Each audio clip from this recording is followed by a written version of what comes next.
आज हमारे बीच राष्ट्रवादी कांग्रेस पार्टी शरद चंद्र पवार के माननीय राष्ट्रीय महासचिव आदरणीय के शर्मा जी हैं। और आप लोगों को बिहार में क्या परिवर्तन हुआ है राष्ट्रवादी कांग्रेस पार्टी शरद चंद्र पवार के लिए, वो आप उनको बताएंगे। ये साथियों, मैं पटना की ऐतिहासिक और पवित्र धरती पर आप सभी सम्मानित विद्वान पत्रकार साथियों का हार्दिक स्वागत करता हूँ, अभिनंदन करता हूँ और आभार व्यक्त करता हूँ कि आप यहाँ पर आए, आपने दर्शन दिए, आपने दर्शन किया। साथियों, आज जो विशेष रूप से हम आपके बीच में आए हैं वो इस बात के बताने के लिए आए हैं कि माननीय राष्ट्रीय अध्यक्ष राष्ट्रवादी कांग्रेस पार्टी श्री शरद पवार साहब ने और राष्ट्रवादी कांग्रेस पार्टी शरद चंद्र पवार की कार्यकारी अध्यक्ष श्रीमती सुप्रिया सुले जी ने कि राहत कादरी साहब को राष्ट्रवादी कांग्रेस पार्टी शरद चंद्र पवार बिहार का अध्यक्ष नियुक्त किया है।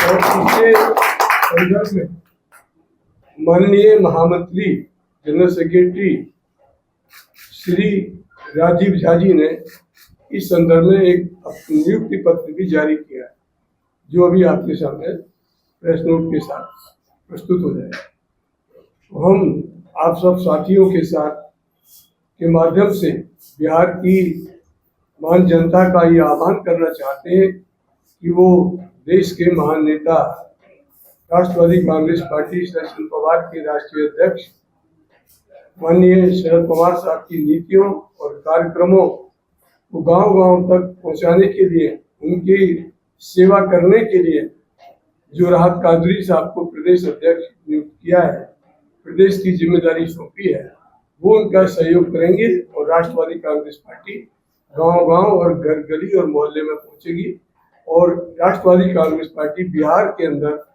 जन आकांक्षाओं का प्रतीक बनेगी। और आने वाले विधानसभा चुनाव में राष्ट्रवादी कांग्रेस पार्टी 100 सीटों पर चुनाव लड़ेगी और निश्चित रूप से बिहार विधानसभा के अंदर अपनी एक अच्छी खासी स्थिति को कब्जा करेगी, ऐसा हमारा यकीन है। इसी शुभकामना के साथ आपका धन्यवाद और राहत कादरी जी को बधाई, राजीव झा साहब को बहुत बहुत बधाई, माननीय पवार साहब को बधाई, सुप्रिया सुले जी को बधाई। धन्यवाद। जय हिंद। शर्मा जी, एक सवाल ये है कि जिस तरीके से उत्तर प्रदेश में इंडिया गठबंधन ने समाजवादी पार्टी की टीएमसी को एक सीट बढ़ोतरी की थी, बिहार में क्या तेजस्वी यादव इतना बड़ा दिल दिखाएंगे, कुछ सीटों वगैरह मांग करेंगे जहाँ पे आपकी मजबूती दिखती है, तो क्या ऐसी कोई बातचीत चलेगी या फिर आपको 100 सीटों चुनाव करेंगे? देखिए, मैं बड़ी स्पष्टता के साथ निवेदन करना चाहता हूँ कि पहले हमको अपनी शक्ति का प्रदर्शन करना पड़ेगा कि हमारा जनाधार है बिहार। जब हम अपनी ताकत दिखाएंगे तो निश्चित रूप से वोटों का डिवीजन ना हो। तो इंडिया गठबंधन के लोकदल का जो गठबंधन था, उसने भी एनसीपी के साथ एक सीट गठबंधन में दी थी बुलंदशहर जिले में, अनूप शहर, जहाँ से मैं खुद उम्मीदवार था। 2022 जी 2022। तो ऐसा नहीं है, लेकिन इसके लिए हमको दिखाना पड़ेगा कि हमारा संगठन है, लोगों की भावनाएं हमारे साथ हैं। तब बिल्कुल सच्चाई की बात कर रहा हूँ। जब ये सब नजर आएगा तो फिर निश्चित रूप से मैं नहीं समझता कि इंडिया के सहयोगी दल, जो इंडिया के इतने बड़े नेता हैं हमारे पवार साहब, हमारी पार्टी को मजबूती देने के लिए वो बिहार के दौरे पे भी आएंगे और हम पूरी ताकत से लड़ेंगे। जब पूरी ताकत से लड़ेंगे तो निश्चित रूप से कुछ ना कुछ तो एडजस्टमेंट होगा वोटों को रोकने के लिए, क्योंकि हम ये चाहते हैं कि आने वाले समय में इंडिया गठबंधन की सरकार बिहार प्रदेश में बने। लेकिन हम ये भी चाहेंगे कि राष्ट्रवादी कांग्रेस पार्टी शरद चंद्र पवार भी अपना वजूद बरकरार रखे। ये पार्टी के राष्ट्रीय महासचिव होने के नाते सवाल ये कि जो अभी आपको उगाड़ी छाप मिला हुआ है, खरीद पे कब्जा कब होगा, क्योंकि लोकसभा चुनाव में आप लोगों ने ताकत दिखाई। देखिए, आपने बहुत अच्छा प्रश्न किया मेरे प्यारे भाई।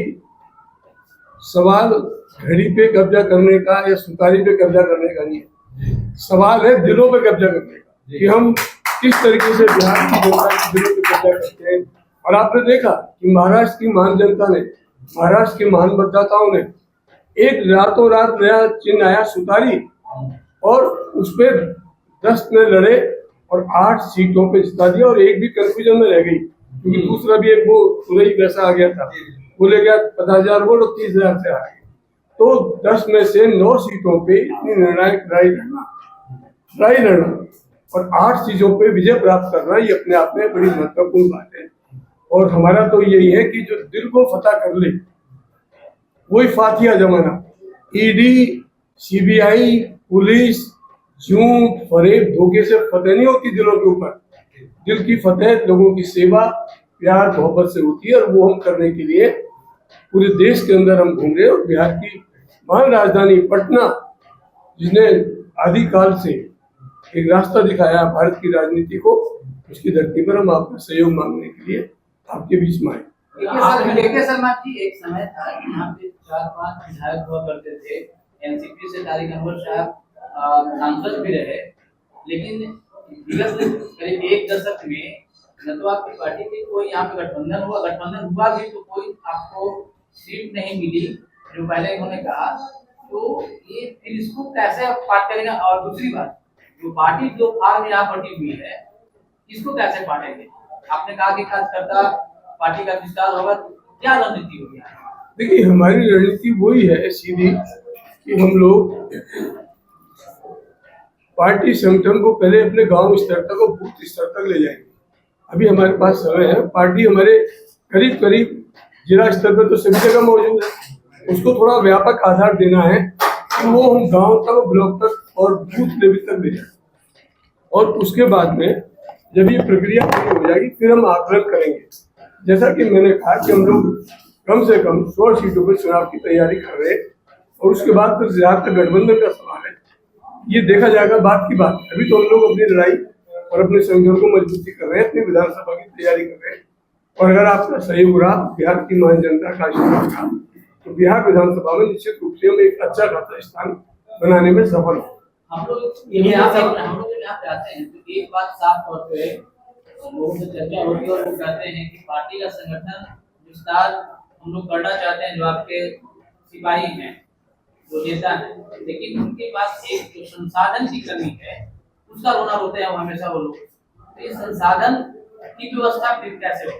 हम पूरे संसाधन के साथ तन मन धन से लड़ेंगे, और आपके आशीर्वाद को, आपकी शुभकामनाओं को ग्रहण करने का पूरा प्रयास है।